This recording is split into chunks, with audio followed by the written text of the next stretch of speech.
Hey everyone, welcome back to my channel. My name is Kelly. Hi, if you're new, I make Sims content, and I decided to try something a little bit different today. I'm not much of a builder, and I definitely want to improve and get a bit better at building. So I found this article online that was written by HGTV about the most popular architectural styles for homes and buildings. So I thought it'd be a fun exercise and experience for me to get more skills and knowledge under my belt to try to go through the different designs and build houses based off of them. So what you see me building right now is going to be an Art Deco house.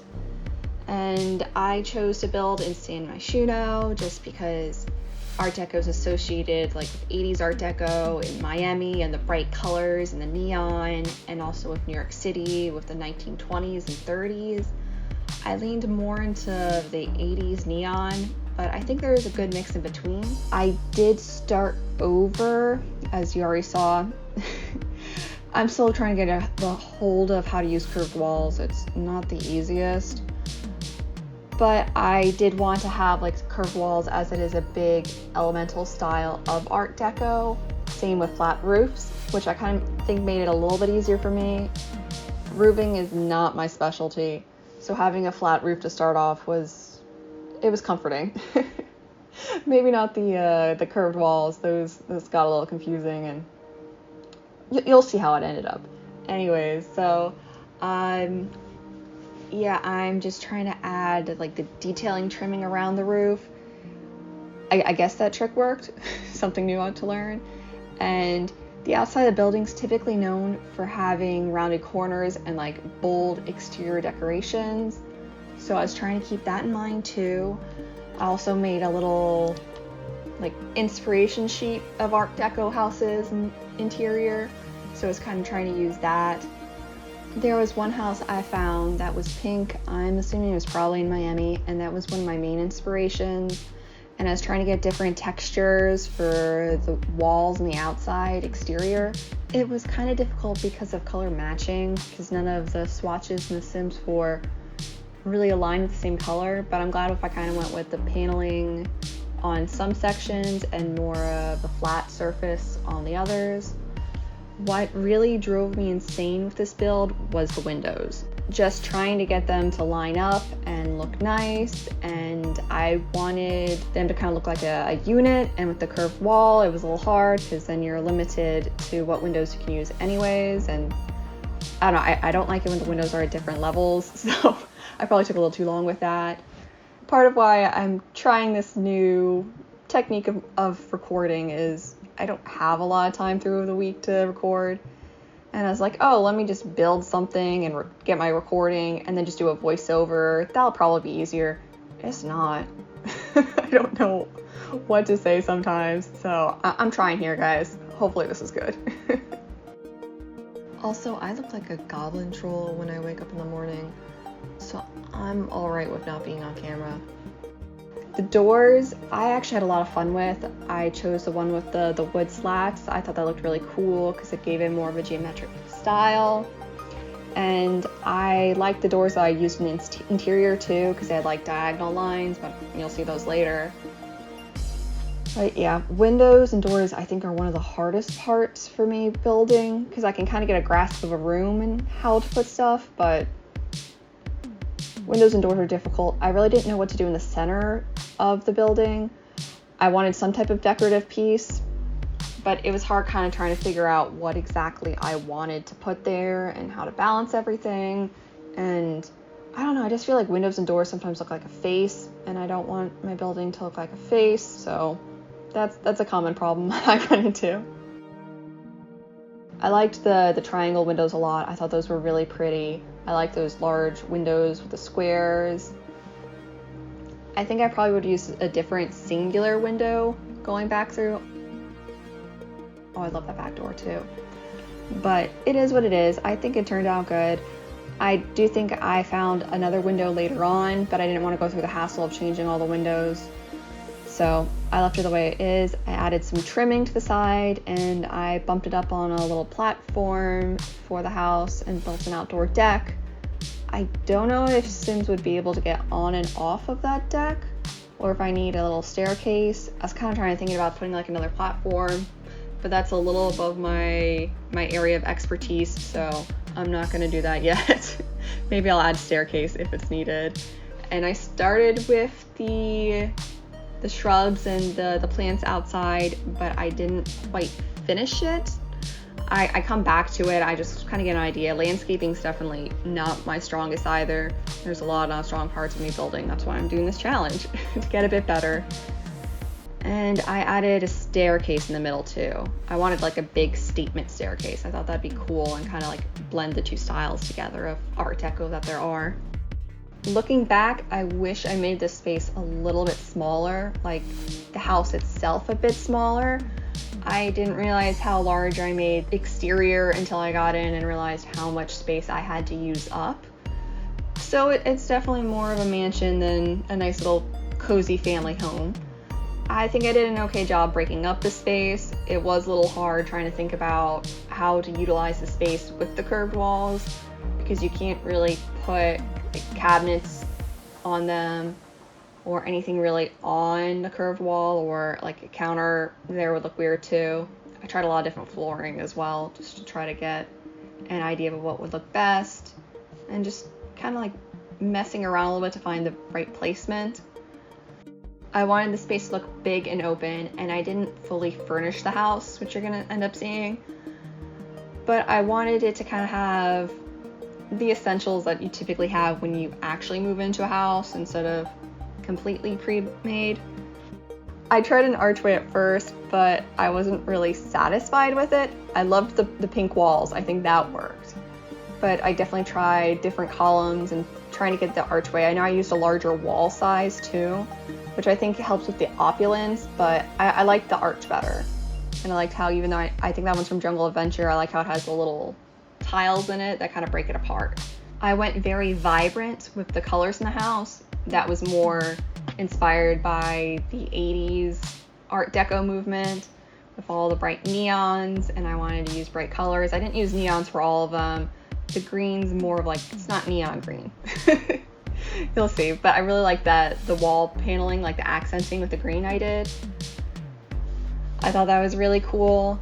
I was just trying to find something that looked nice together, but without, I guess it's more of a mint green. Yeah.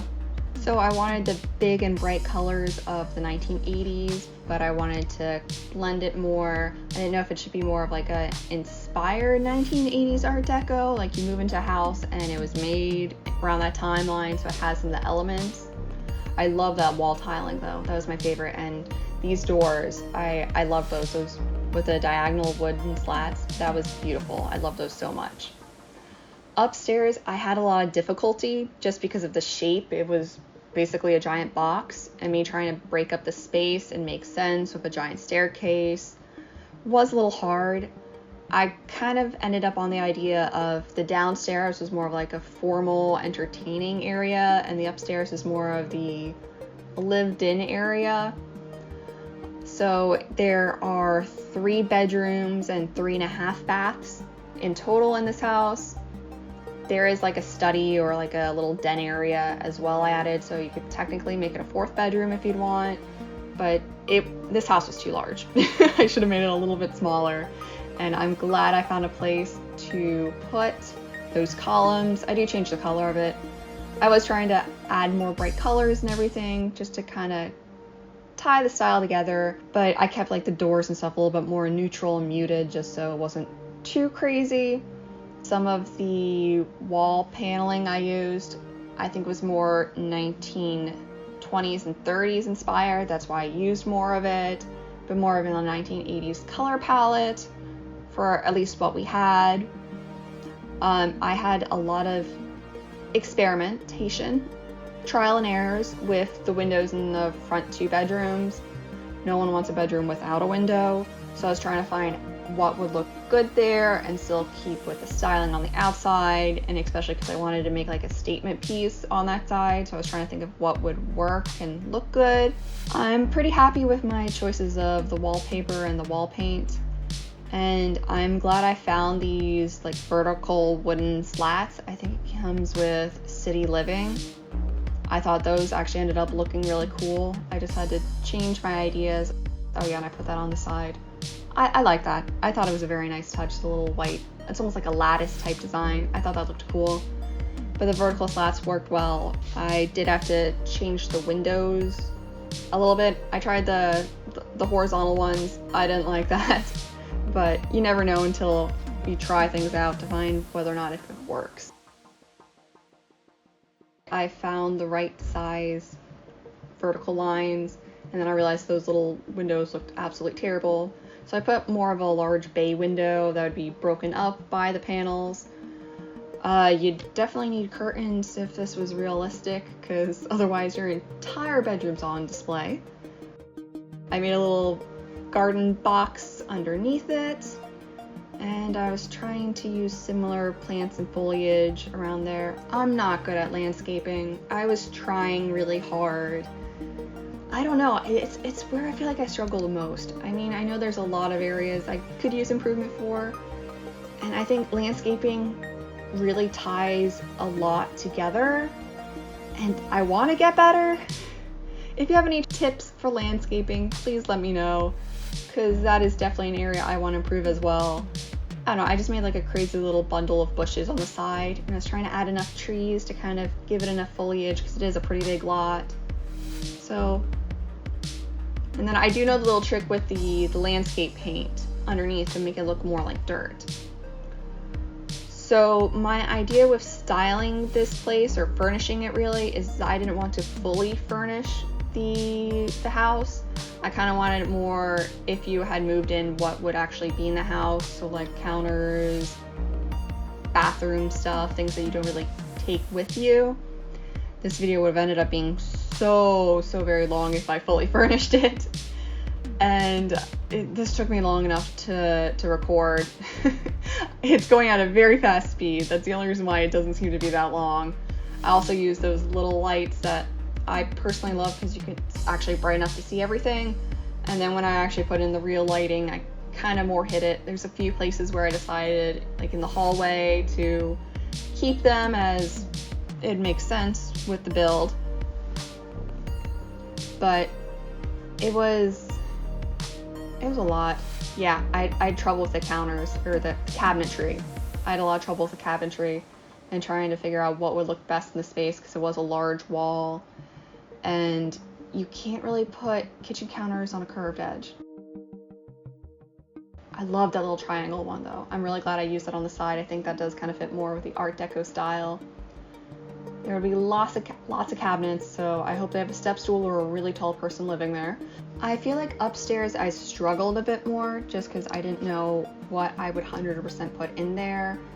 It was a little difficult to kind of get ideas and grasp what I was doing, and I was trying, sometimes I doubted my stylization and the pieces I chose. I did see there was like an Art Deco choice when you filter. I didn't really want to get influenced by that. I was just trying to use my photos and my own ideas. So that's what I was trying to base it off of. I don't know if it matched up well or not. Can't really tell you on that. Something I didn't know is you can't, like using move objects on, place a counter or a sink in between two counters, which I was trying to do in the spare bathroom. So that kind of changed my whole plan and kind of centered the counter. I never knew that was a thing, so learned something new there. Went with an all black theme for this bathroom. Kind of, it was already bright enough, so I thought it kind of looked good. I do like all the different patterns. I don't use a lot of these for most of my builds, and I don't use a lot of browns. I use more like browns and golds in the master bathroom. I thought that was cool, but yeah, this was tough. I really enjoyed it, and I like trying to get new ideas with everything, but it was definitely a lot more difficult than I anticipated. I loved that light too. That light with the geometric lines and the bronze, I thought looked so cool. And I was trying to use wall sconces too, because that makes me think of a 1980s place with the very decorative yellow sconces everywhere. So kind of leaned more into that with the master bedroom. Outside, here's when I tried to build my platform and it clearly does not work. But I just kind of decided to give up on it and say that's a day and I'm done. So I will give you the final tour. So we start outside with a little steps up, and then there's a back deck out on the other side. There's 3 areas of curved walls. I tried to use a bunch of decorations outside. Indoors, it'd be like the foyer and probably like a formal living room with a chandelier and the staircase. You could go straight back to the deck, or you could go through the curved arch, which I changed. I didn't even remember changing that. And that'd probably be still like more of a formal area there with the statement wall in green. There's a half bath through that door, and you'd have the formal dining room right over there. And I had to fix that bush because I didn't realize it was clipping through the wall. So let me just fix that real quick. And there we go, perfect. So there's the formal dining room. Next to it is the kitchen, and I really didn't know what to do with a curved wall there, so I just put a little breakfast nook area type thing in there, kind of tying the green in the other room. And here's the half bath, 2 sinks and the toilet, nothing super special. I like the big mirror though, I thought that looked cool. I just realized there's no window in there. I guess that's fine because it's a bathroom, so. And then we're gonna go upstairs. I thought this would be more like a family room, a little bit more casual place to hang out. You could probably have some like comfy chairs and maybe a TV and all that stuff. Over here is more of like a den or a study. You could put a bunch of bookcases. I was thinking here is the spare bathroom, and then I kind of made a mock hallway to the other hallway where the bedrooms are. So there's the 2 bedrooms that share a bathroom. And then there's the master suite, which the master bedroom's giant. So definitely would have to find a lot of stuff to fill that up with. And then the master bathroom's right over there. So I'm going to take you back outside to the little deck area. I think this would be really cute if you put some chairs, maybe some outdoor seating, a grill, and you're right off of the pier in San Myshuno. So I thought that was very cute. And that's the end of the house. If you enjoyed this video, please subscribe and like this video. Let me know in the comments how you think I did. Thanks for watching. I'll see you guys soon. Bye.